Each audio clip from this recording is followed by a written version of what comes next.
Resident Evil 7 Biohazard is a masterpiece of horror gaming for 3 reasons. First, because it's scary, as all horror games must be. Biohazard is consistently unsettling, uncomfortable, and unnerving. Resident Evil 7 took horror back to its basics. A creepy house, a couple of freakish characters, and some inhuman monsters. Second, because Resident Evil 7 is a good video game, meaning it's actually fun to play. And I'm not talking about game mechanics here, I'm not talking about the quality of the gunplay, or the puzzles, or the exploration, though all of those things definitely do enhance the game. I'm talking about a horror game that is comfortable doing something that very few horror games ever do, which is allowing the player to feel powerful. And third, and this might be the most important point, this is what makes Biohazard my all-time most favorite horror video game ever, which is that Biohazard is completely freaking hilarious. It is laugh out loud funny, it is outrageous, and not in a so bad it's funny way, not because it's campy and stupid. The game strikes this bizarre balance between genuine terror and humor through absurdity.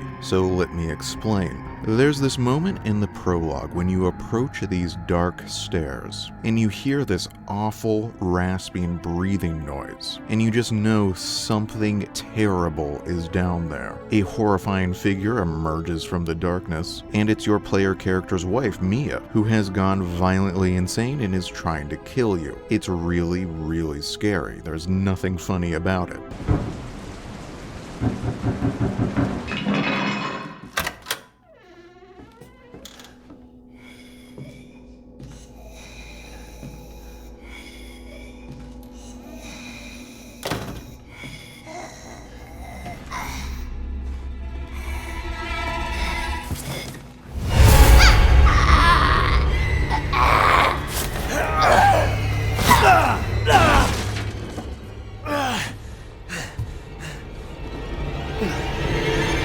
What follows is a mini boss fight that ends with you hitting her in the neck with a hatchet. It's pretty brutal.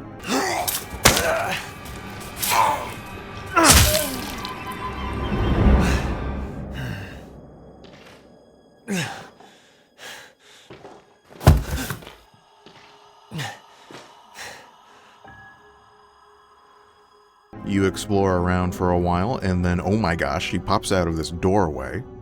Ethan, it's okay. It's okay, it's me. I know you didn't mean to hurt me. You shouldn't have done that!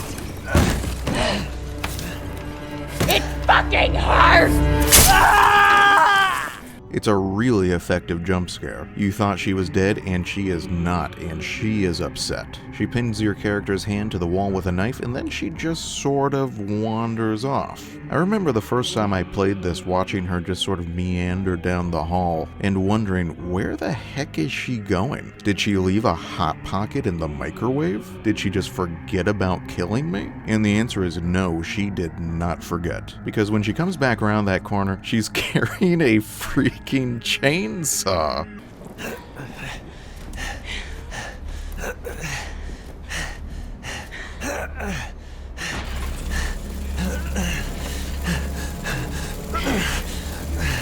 Now, let's see what you feel.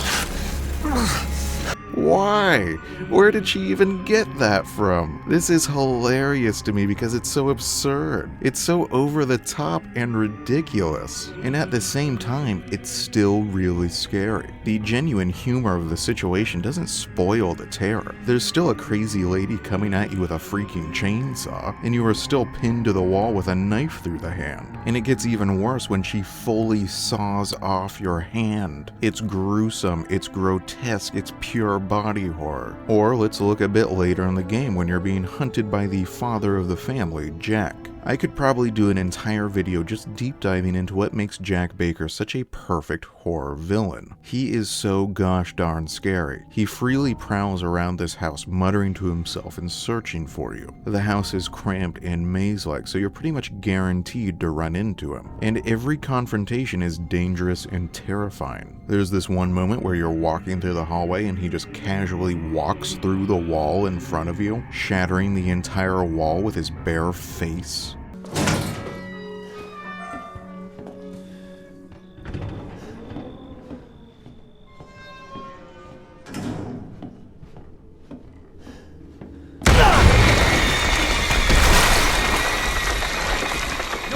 is your turn!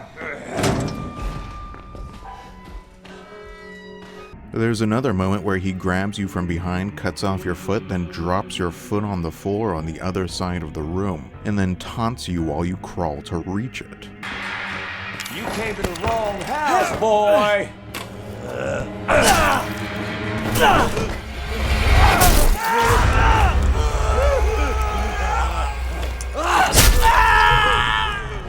Poor thing.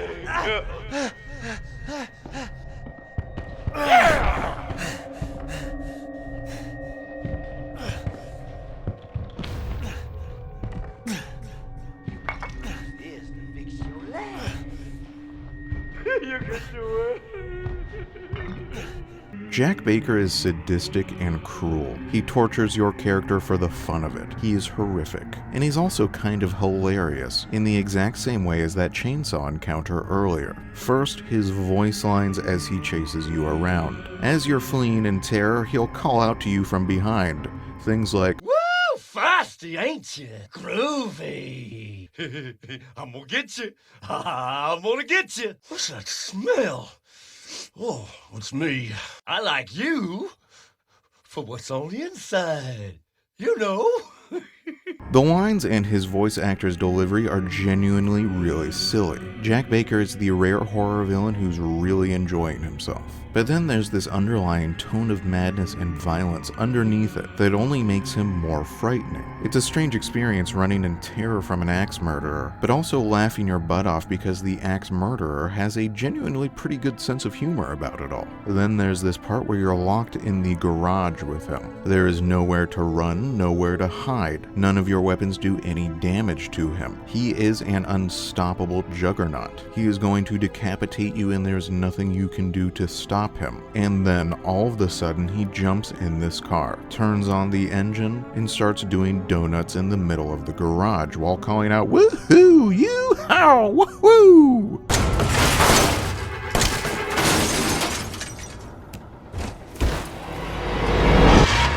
You better start running, boy.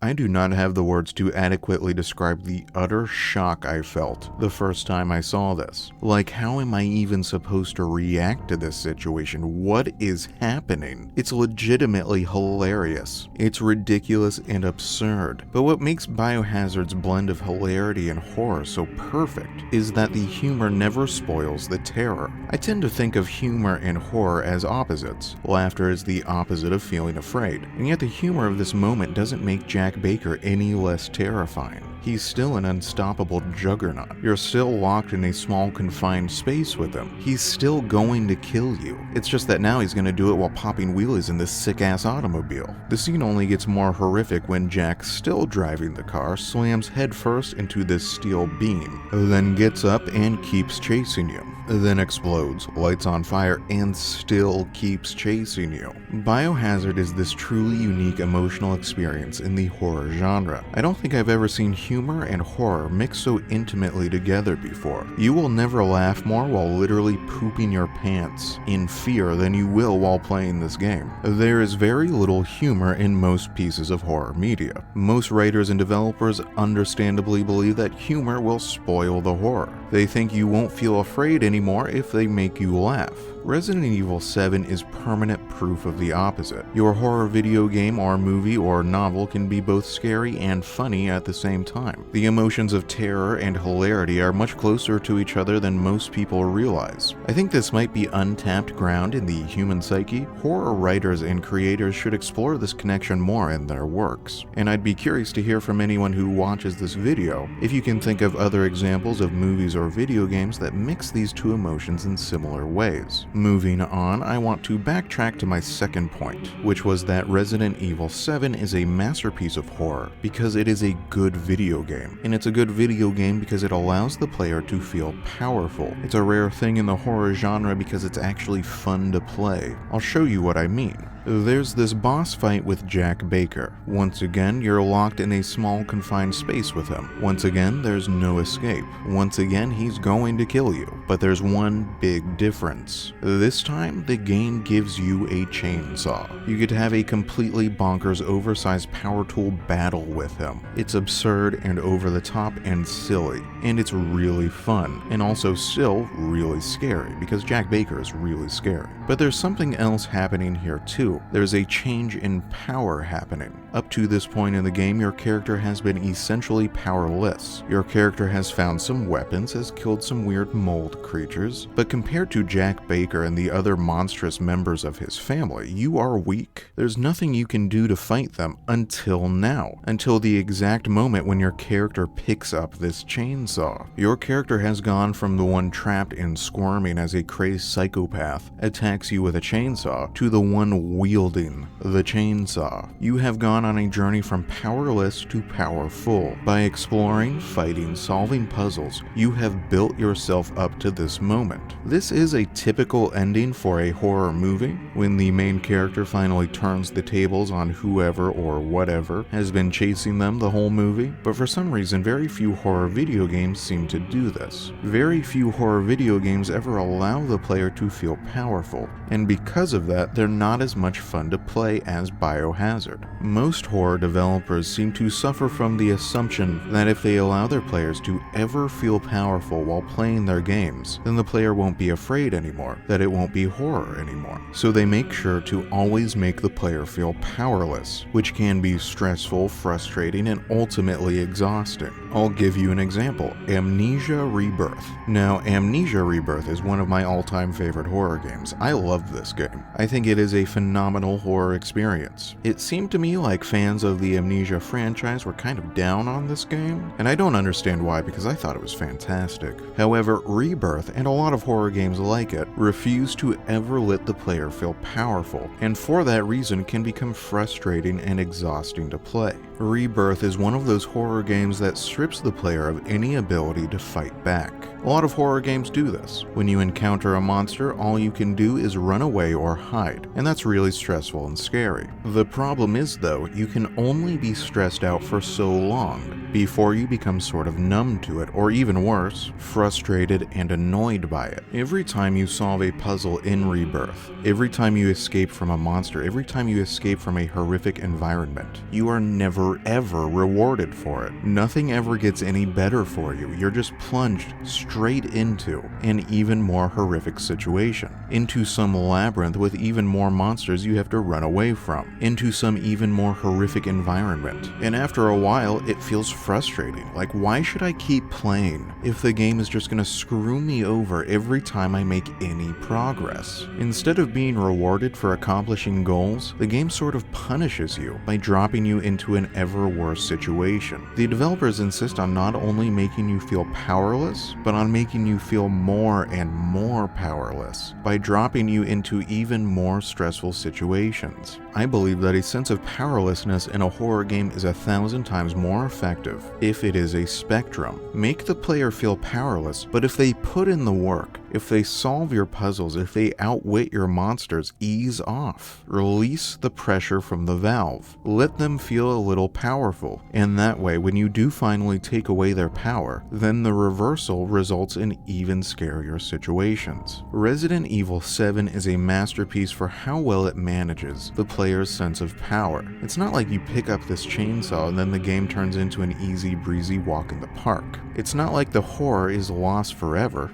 Biohazard lets you feel powerful, then takes that power away, then lets you build yourself up again, then takes it away again in a very intelligent back and forth. Let me show you another example. The final area you'll explore in Biohazard is this dilapidated oil tanker. It's one of the scariest sections of the game, partly because the atmosphere is so perfectly dark and menacing, but also because here the game takes away all of your tools and weapons. The game has stripped you of all of your power, just like in Amnesia Rebirth. All you can do is run away from the monsters. You are totally powerless.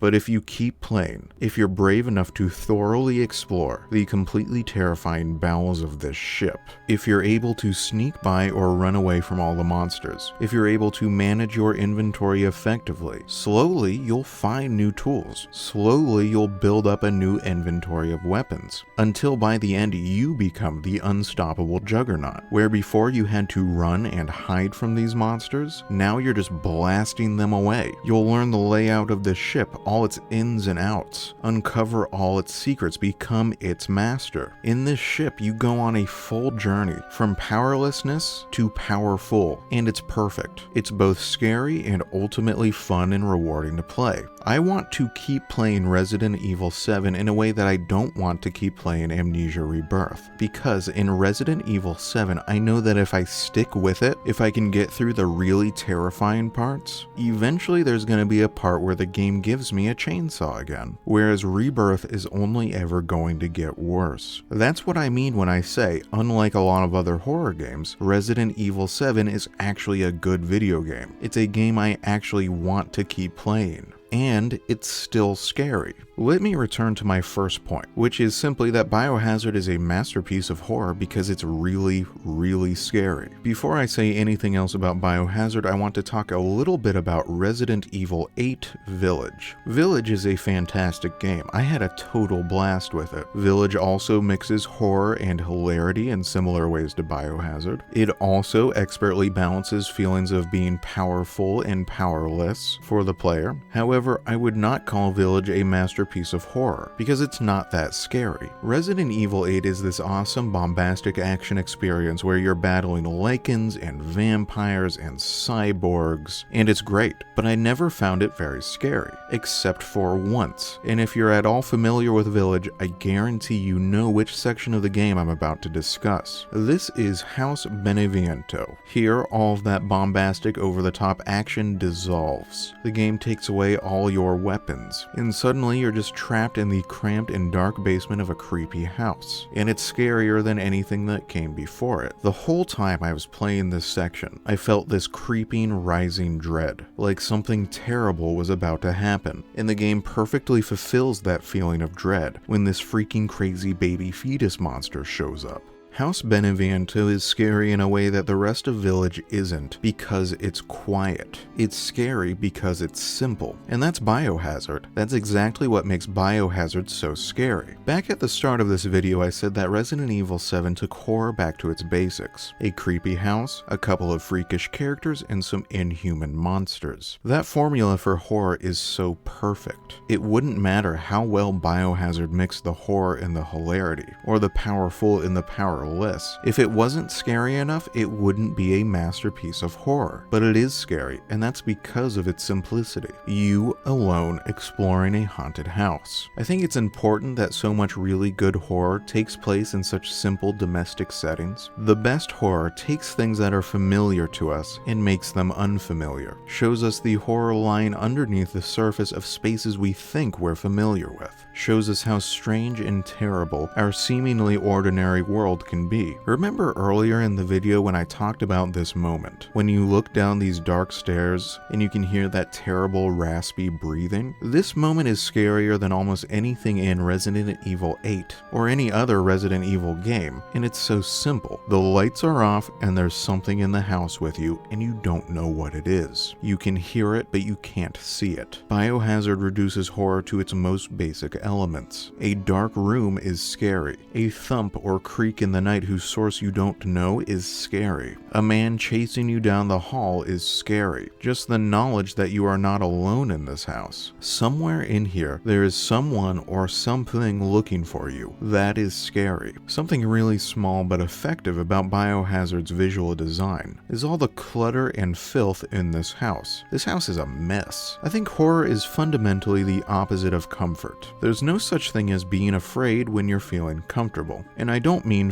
physical comfort. You can be in a comfy bed and still be terrified of that noise you just heard downstairs. I mean psychological comfort. You cannot psychologically get comfortable until you figure out what the heck that noise was downstairs. And this is why humor doesn't ruin horror. We've all laughed in uncomfortable situations. It's very possible to both laugh and be uncomfortable. And that's where the mess in this house comes in. When you're in a truly disgusting environment, when you are surrounded by filth and dirt and grime, it's not possible to be truly comfortable. In this house, the developers crafted an environment in which you cannot ever truly get comfortable. Even when you're not getting chased by an axe murderer, even when you're not battling a mold monster. And they accomplished that with something as small as filth. Darkness is another one. It can be hard to get totally comfortable in a dark environment because you just can't see what's out there. You're pretty sure there aren't any ghosts or monsters or axe murderers in that dark hallway, but you can't actually be certain because you can't see. You can't get totally 100% psychologically comfortable until you turn on the light. Biohazard uses darkness perfectly. When it wants you to feel a little more comfortable, like in this upstairs area, it turns on the lights. It's surprising how comfy looking some of the areas in this game are, or at least could be with a little cleanup.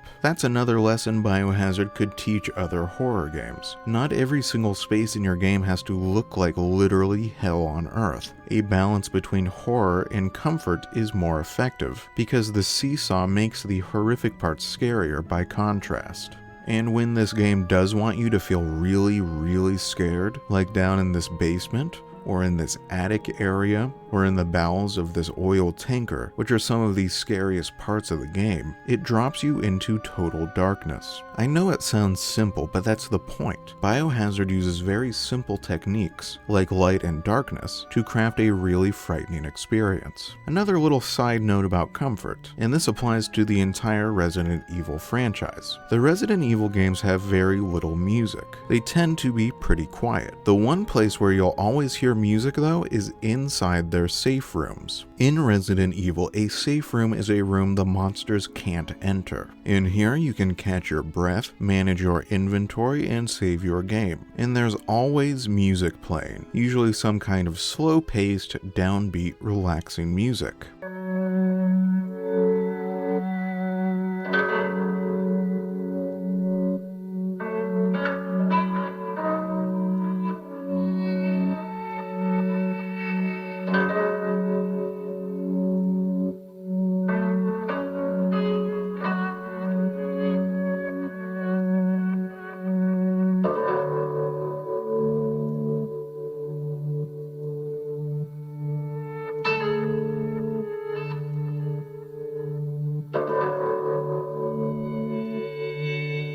Have you ever wondered why? Why do the developers do this? It has to do with comfort. Horror is all about making you feel uncomfortable, but in these safe rooms, the developers don't want you to feel scared. They want you to feel comfortable, so they play a little music. If the safe room is the only room in the entire game where music is playing, then the safe room feels distinctly more comfy than every other room. It's a really smart piece of sound design. I've always been impressed by it. Biohazard's horror is also enhanced by its level design. This house is full of long, narrow hallways, with sudden tight corners you can't see around. Over and over in this game, the developers place enemies right around a corner that you can't see until it's already on top of you. It means you have to approach every corner with caution. The hallways are always just long enough to give you time to feel anxious about what's around that next corner. The design also means that whenever you're being chased, you have a long way to go before you reach safety. You'll have to run down these long